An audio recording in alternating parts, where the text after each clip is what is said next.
Hey, yo! What's up mga kabisda? Kumusta mong tanan? Unta na mo sa mayong kahimtang. Naalang ko i-share na topic mga kabisda, pero kailangan na ito magtagalog para makarelate lahat ng OFW saan man panig ng mundo kung mapapanood nila tong video to. May kakilala kasi akong nagtanong kung paano daw ako nag-apply dito sa Muscat, Oman. Panoorin natin yung tanong niya. Bro, baka pwede mo naman i-share sa amin kung ano yung mga requirements papuntang Oman at magkano yung gagastusin papuntang Oman at ano yung mga available na trabaho ngayon dyan sa Oman. Baka pwede mo naman i-share sa amin, bro.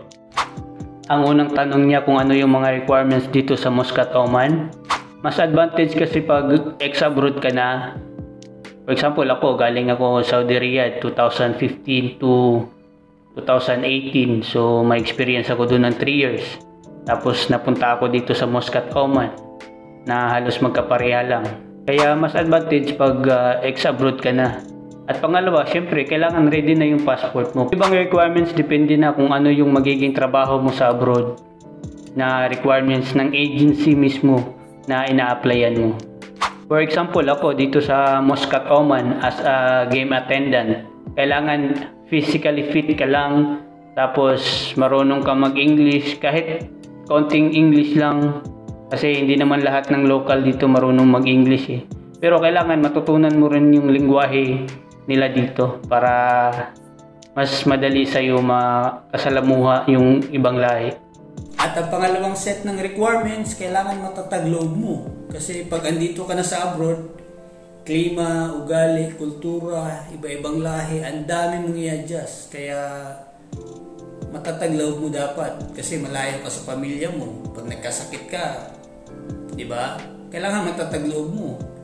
Lahat ng OFW alam yung mga pagsubok na yan. Pangalawang tanong niya kung magkano yung nagastos ko dito sa Muscat, Oman. Shoutout pala sa agency ko dyan sa Pinas, Lifelink sa may Makati.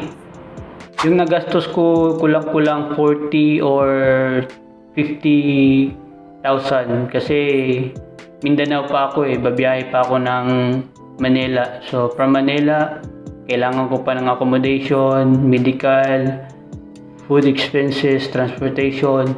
Tsaka nung ready na ako pa abroad dito sa Oman, may placement fee kami na 20k plus. So, yun nga, nasa 40 to 50 kulang-kulang.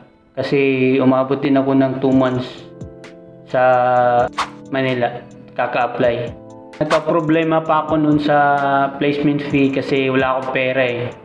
Tapos nag-suggest yung agency na may kakilala silang lending company na pwede naming pag-uutangan. So, ayun, nag-lending ako ng 30,000 tapos yung 20,000 plus na placement fee binayaran ko agad. Kasi kailangan within a month makalipad na ako dito sa Muscat, Oman. At yung inutang namin na pera sa lending company, nung nakarating na kami dito, salary deduction sa amin yun. So, 3 or 4 months na pagbayad. Proceed tayo sa pangatlong tanong ni Bro Richard. Yung mga available na trabaho dito sa Oman, depende din kasi sa agency namin, mas priority nila yung mga local.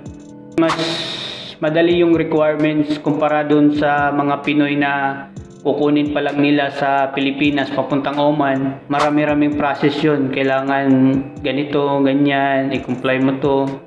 Mas madali pag andito ka na mismo sa Muscat, Oman, tapos mag-a-apply ka na lang. Yun, mas madali yun. Kasi sa ngayon, sa amin talaga, priority nila yung mga local. Pero yun nga, may mga disadvantages saka advantage din.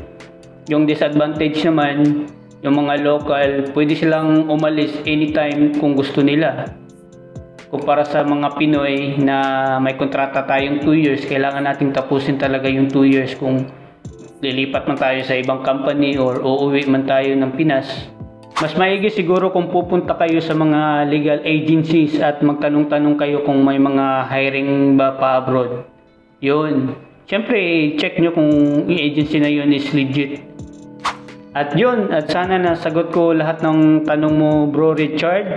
At hello sa lahat ng OFW saan mang panig ng mundo. Magandang umaga, magandang tanghali, magandang hapon, magandang gabi, kung ano man yung oras ninyo dyan. At sana makauwi tayo ng Pinas ng ligtas.